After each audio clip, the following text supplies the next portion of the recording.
तो 26 साल के उम्र के आदमी पर अगर 6 लोगों की हत्या का आरोप है तो जब तक कोर्ट से वो फ्री नहीं होते हैं तब तक उनको जेल में होना चाहिए। और ये आदमी यहाँ का उप मुख्यमंत्री बनकर बैठा हुआ है। अब आ जाइए आज की सबसे बड़ी जिस चीज के लिए आपको बुलाए हैं। बिहार के उप मुख्यमंत्री सम्राट चौधरी, इन पर मेरा सीधा आपके माध्यम से सरकार को, बिहार के गवर्नर से, बिहार सरकार से, केंद्र सरकार से मेरा अनुरोध है कि इनको हत्या के आरोप में, ये हत्या के अभियुक्त हैं, इनको तुरंत पद से बर्खास्त करके गिरफ्तार किया जाए। क्यों किया जाए ये समझिए।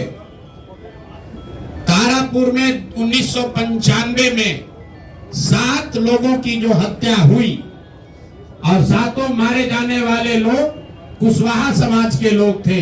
ये बिहार में जाति की राजनीति करने वालों के लिए सबक होना चाहिए। सम्राट चौधरी कहते हैं मैं कुशवाहा हूं। 7 लोगों की जिनकी हत्या के ये अभियुक्त हैं, आरोप नहीं है, मैं शब्द बहुत सही समझ के बोल रहा हूं। 7 लोगों की हत्या के अभियुक्त राकेश कुमार उर्फ सम्राट कुमार मौर्य उर्फ Samrat Chaudhary, Tarapur case number 44/1995, note कर लीजिए। 44/1995 में 7 लोगों की हत्या हुई, उसमें ये अभियुक्त हुए। और जो केस है चीफ जुडिशियल मजिस्ट्रेट को 24/4/1995 को इन लोगों ने डॉक्यूमेंट सबमिट किया। बिहार विद्यालय परीक्षा समिति का एक एडमिट कार्ड सबमिट किया जिसमें बताया गया कि KNVMH सम्राट, ये स्कूल का नाम है, कुमार सर एक स्कूल का नाम है जहां से ये एडमिट कार्ड इशू हुआ है। सम्राट चंद्र मौर्य, पिता का नाम Shakuni Chaudhary, date of birth 1/5/81, result fail, number आया 268, कैटेगरी प्राइवेट। ये सुप्रीम कोर्ट का डॉक्यूमेंट है जो सम्राट चौधरी ने जमा किया है, जिसमें ये बताया है इनका डेट ऑफ बर्थ 81 है, उसके हिसाब से 95 में चीफ जुडिशियल मजिस्ट्रेट ने नाबालिग होने के नाम पर इनको वहां से राहत दी। इनको जेल से निकाला गया क्योंकि ये 15 साल के थे और कानूनन 18 साल से कम उम्र के बच्चे को अभियुक्त के तौर पर जेल पर नहीं रखा जा सकता था। अब ये बात तो पब्लिक की जानकारी में है। अब मैं क्यों कह रहा हूं कि इनको आज अरेस्ट करना चाहिए, क्योंकि 2020 का जो सम्राट चौधरी ने अपना इलेक्शन एफिडेविट दिया है, इसमें अपना उम्र इन्होंने बताया है 51 साल। ये सम्राट चौधरी का इलेक्शन एफिडेविट है। इन्होंने अपना उम्र बताया 2020 में 51 साल। इसका मतलब है कि 2020 - 26, तो 1995 में इनका उम्र था 25 साल, 26 साल।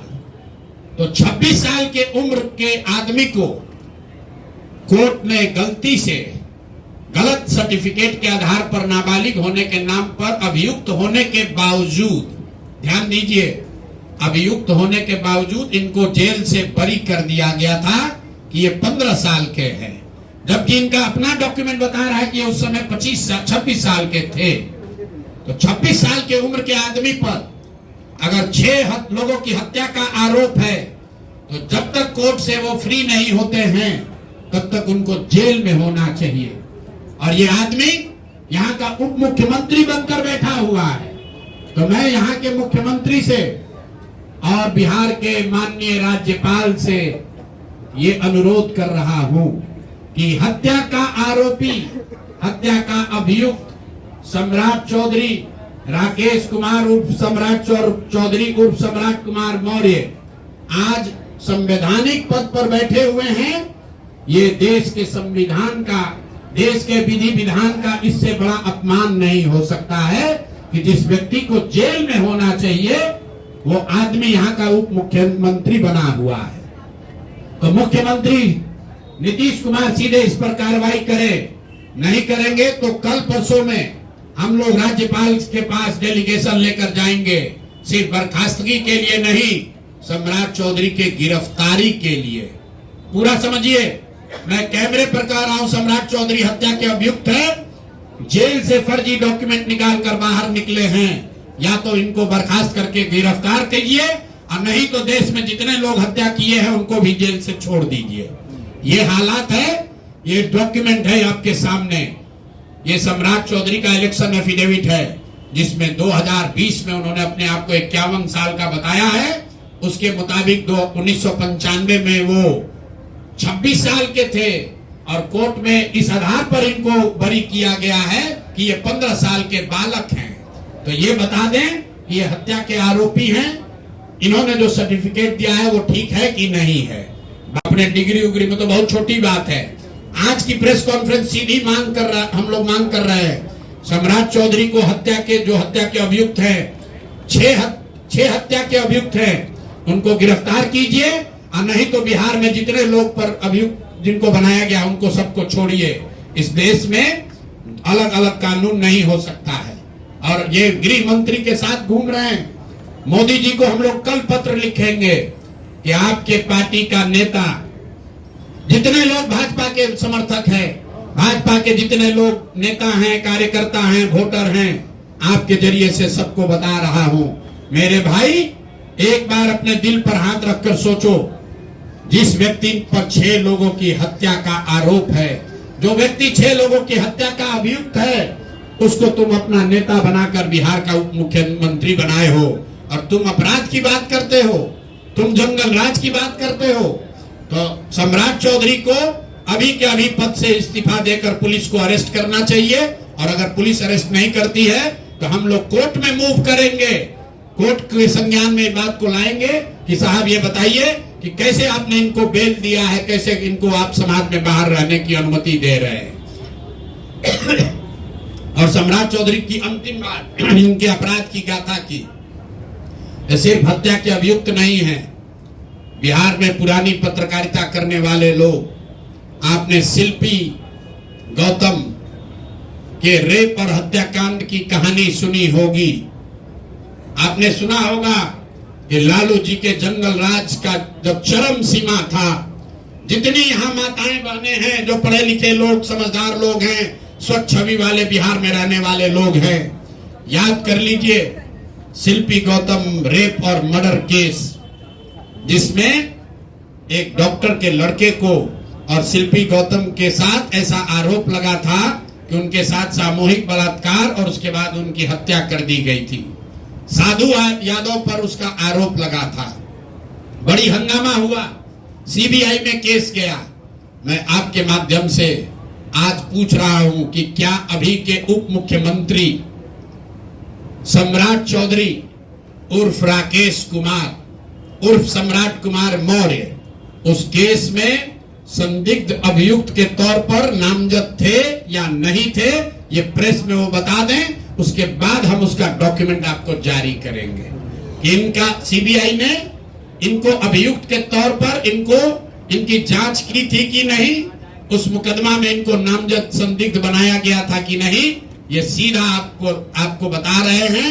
ये आए और ये पूरा केस तब के भाजपा के नेता सुशील कुमार मोदी जी ने उठाया था और तब सम्राट चौधरी यही साधु यादव और राजद के गैंग के हिस्सा थे।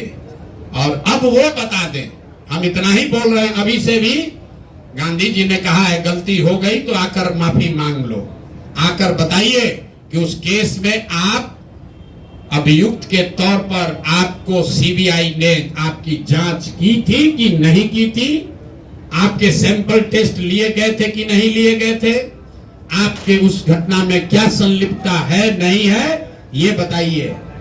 उस केस में आपको बता देते हैं, लालू जी का प्रभाव था, साधु यादव को बचाने के लिए केस को बंद कर दिया गया, लेकिन वो केस खत्म नहीं हुआ। पटना के एक एक आदमी को याद है वो घटना। तो अब राकेश कुमार बताएं, आज के सम्राट चौधरी बताएं कि उस केस में इनकी भूमिका क्या थी, उसमें ये नामजद थे कि नहीं थे, और थे तो इन्होंने इसको डिस्क्लोज क्यों नहीं किया। अब आज का घोषणा खत्म। मैंने अपनी बात बताई कि हमारे पास पैसा कहां से आया, कितना किसने दिया, कितना टैक्स भरा, और जो पैसा बचा उसका मैंने क्या किया। दूसरी बात मैंने अशोक चौधरी को बताया।